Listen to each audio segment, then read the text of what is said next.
2-minute time limit. Introducing first from Stone Mountain, Georgia, weighing 138 pounds, Bambi!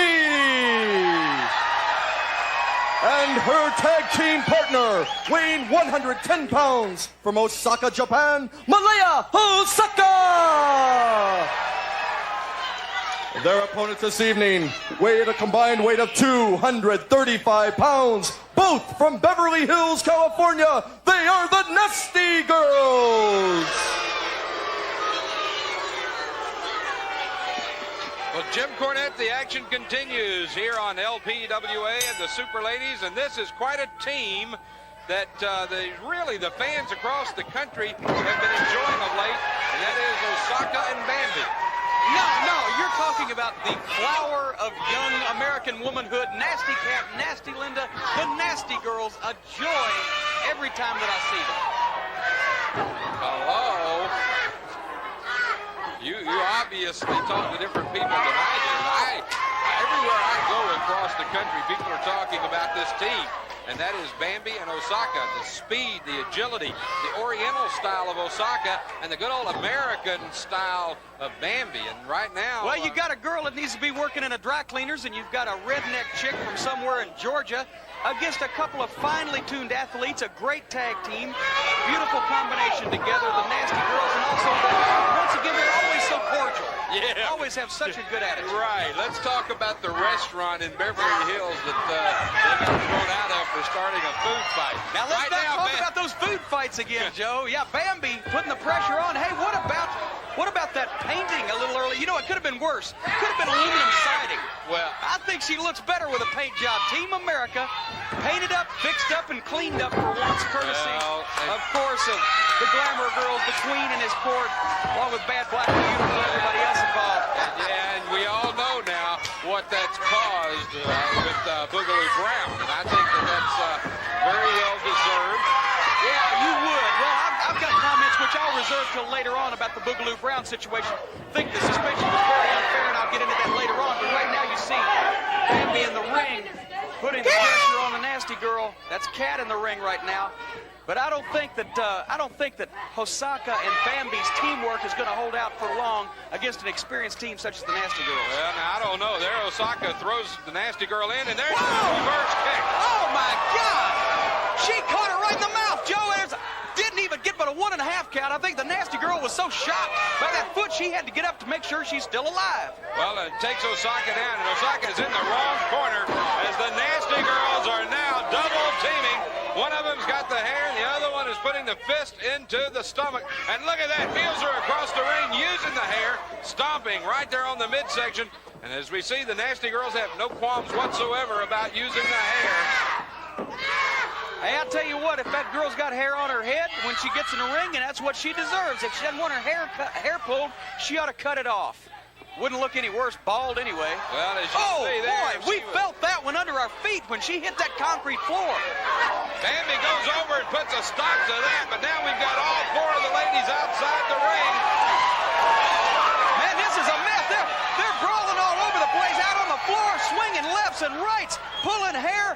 The referee signaling for the bell. Well, it's the only way I think he's going to get anything solved here.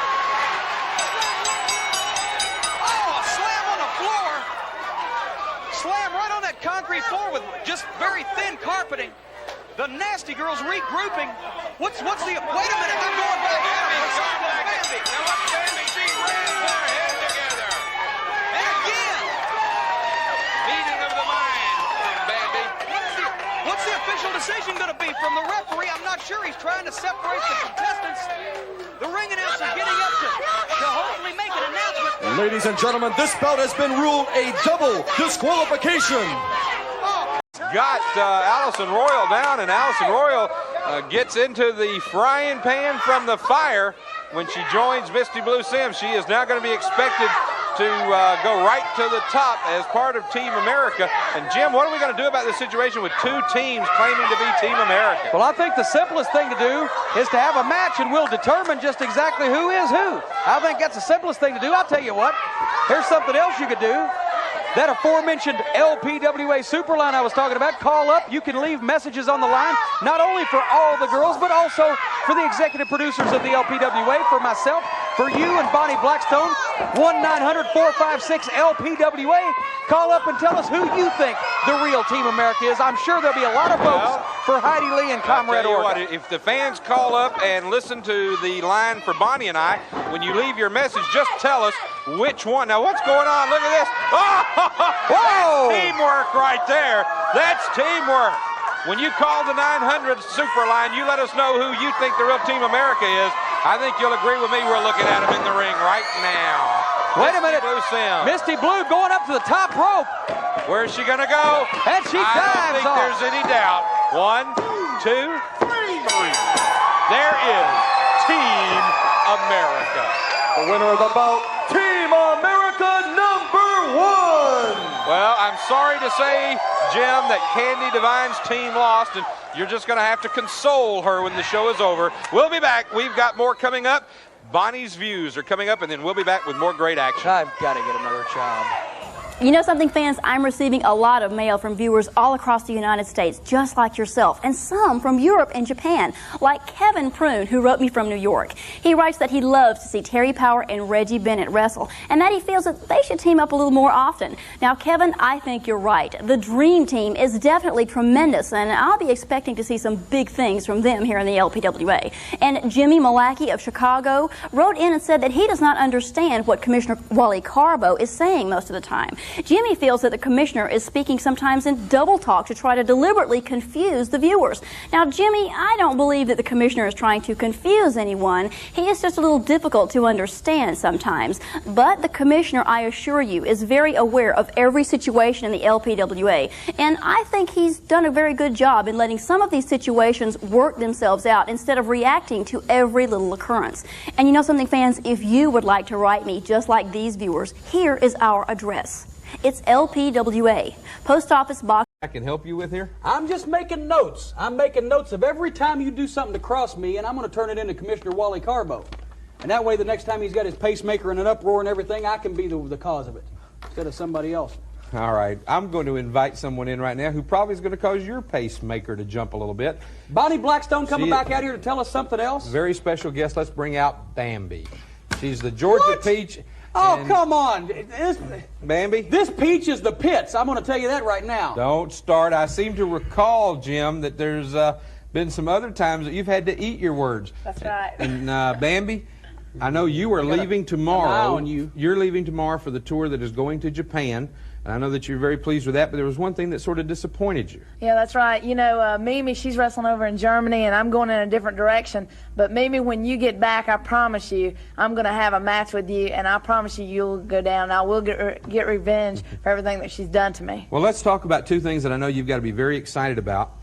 The first one is the pay-per-view. We've just heard the announcement it will take place in the fall from Las Vegas in the Sands Hotel and Casino, and I know that you, I'm sure, are going to be negotiating to be on that pay-per-view. That's right. You know, and I heard Bonnie say earlier that the title, the World's Champion title would be up. And, you know, I'd love to get my chance. I don't know who they're going to pick, but, you know, I'd love to go up against Lady X again because it was a close match last time, and, you know, it's going to be great, a pay-per-view. I can't wait. I'm excited. Well, one more thing I wanted to ask you about is I understand there is word out on the streets, you might say. Yeah, word's out on the street about her, I'll guarantee you that. That you are going to be featured in a new home video from the LPWA. That's right. You know, it's coming out real soon. It's called Hi Y'all, I'm Bambi, and I just can't wait. You know, my mom and dad, they're all excited about it. And What about I can't all wait the to get a critters? copy. What about all the critters back home on the ranch? Let me ask you one question.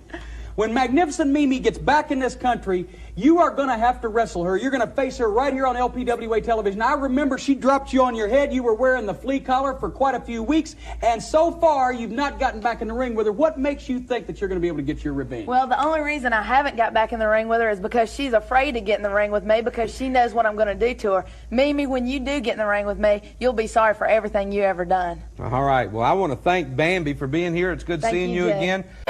Has left her right, like the position she's in now. Well, if I was managing Candy Divine, I don't think I would have signed a contract for the match. But given that has taken place, I would have advised her go for the knees. Go for the knees. Break her down at the knees. If she can't stand up, well, as a good old friend of mine once said, if a table doesn't have four legs, it's no good to anybody. You can't stand up if you haven't got any support. So go for the knees, go for the legs. If that fails, take it to the ear, because the smaller girl flying through the air will carry more weight than a bigger girl standing in one place. And now, if I didn't know better, I'd swear that she heard you, because now she's got her off the ground. Now, this is what I was going to ask you. Well, wait a minute. Problem is, she went for both legs at the same time, and Bennett is too strong. You've got to isolate one limb. Okay, that's what I was going to ask you. With somebody with the strength in the legs of Reggie Bennett, how would you do it? But that's it. You go for just one of them at a time. Guys, don't put a hold on the knee. Kick it from the side. Kick it from the back. Take the knee out. That's the Why do it legally when you can do it the easy way, right? Kick it with the flat of the foot. It'd be legal. Right now, backslide, but couldn't hold Candy Divine over. Reggie Bennett, now this is another thing. See if you can stay away from her. See if you can cause her to wear her own self down, because Reggie Bennett, being bigger and heavier, even if she's in great condition, is not going to have the stamina of a lighter girl like Candy Divine, who's also in good condition. If the match goes a certain point in time, say 15 minutes, then Candy Divine would have the advantage just on sheer stamina alone. Bennett takes her and throws her into the rope. Clothesline, a devastating move when you've got the size and the strength of a Reggie Bennett to back it up. Now what's she doing? She's just surveying the situation. She's waiting for her to get in a position for a drop kick. Can you believe that, Joe? You know, we talk about the size and the strength, and then she goes to an aerial move like a drop kick, and now that's the Reggie rack. She has got Candy Divine up in the Reggie rack, and back she goes. Good night. She dropped her all the way down. That's it. I'm exotic Adrian Street. I can make a deathlock dainty. I can bake a nutcracker sweet. I've got no candelabra, and I cannot play a note, but I hear a moonlight sonata every time I grab a throat. I told you it was going to be a fun night after all. Adrian, let me ask you. You and Miss Linda, of course, the reigning mixed world tag team champions, but I almost get the impression that other than that title, you're really not interested in any of the other wrestling championships. I've held them all, dear, every one of them. You name them, and these are the most prestigious titles in the world, so these are the ones that we really must look after. Yeah. Well, there's no question. You know, interestingly, a couple of weeks back, we did a segment on Inside the LPWA on you and Miss Linda. You have a tremendous amount of merchandise, and talk about varied careers. Well, I was a rock and roll star before I was even a professional wrestler, and yes, I'm working on my third record album at the moment. The first one is Shake, Wrestle and Roll, and it's followed up by Naughty But It's Nice. And then it's going to be MTV, Mayhem, Really? Torture and Violence. An appropriate title. You know, you talk about your rock and roll records. A lot of fans have written in, asked me, have you ever thought about the possibility of singing on the program? Oh, it'd be wonderful. I'd love to sing on the program. You just try and stop me. Well, we'll try and work that out. Now, besides singing, I understand you're a very accomplished writer as well. I've written a book, also called Shake, Wrestle and Roll, from a screenplay that I've written. I've written all the music for it, and I'm hoping that's going to be on the silver screen in a very, very near future. Well, with the success you've had, it wouldn't surprise me one bit. And I know I'm certainly glad that you and Miss Linda are here in the LPWA. It's time. You're taking wrestling in almost new dimensions. Speaking of time, if you're ready, I think dinner's just about ready to be served. Wonderful. I love Chateaubriand.